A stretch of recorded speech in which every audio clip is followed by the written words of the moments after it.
ដៃអូនបោះបីបំខខំថ្នមថ្នមលួងលោមស្រីក៏គិតក្នុងចិត្តចង់ប្រញ័យខកខាត់ដួងใจថ្លៃពំបាន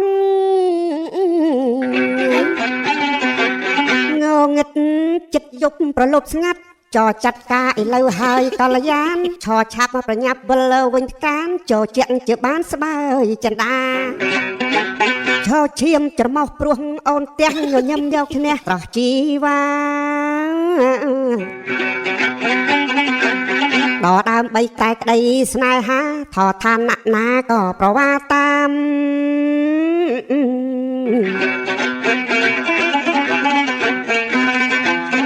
ដោឌឺដងផ្លែញ៉ៃញងសំដីថោធៀបលោកលៃលូកដៃច្បាម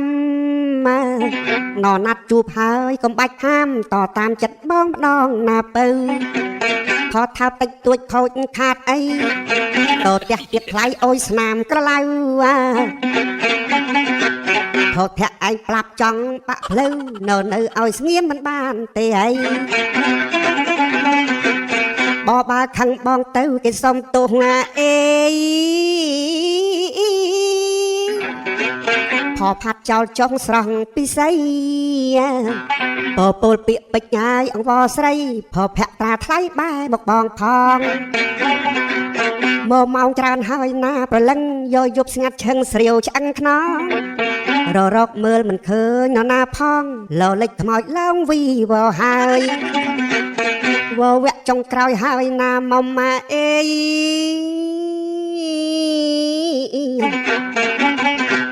សសុំមួយខ្សើតកុំកន្តើយ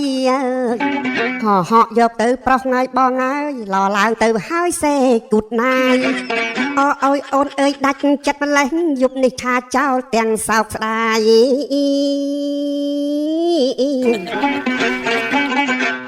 យប់ស្អែកជួបគ្នាទៀតឆោមឆាយ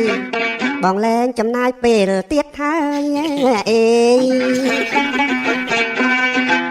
មិនថាកខកោខងោឲ្យតែឃើញមកមិនកន្តើយចាត់ការភ្លាមរៀមបានធូរស្បើយយករវឲ្យសឡអអេវ៉ាំង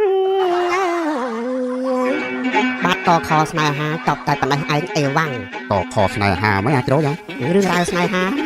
ទីកដល់អអេវ៉ាំងនឹងមានបានអីខ្លះមានបានអីត្រូវតែមកកាភ្លៀងតែយប់ក្រោយបើមកទៀតលែងអង្គឌឺលេងអង្គឌឺឲ្យប្រងធ្វើអីចាំមើលទៅដឹងណាបាទ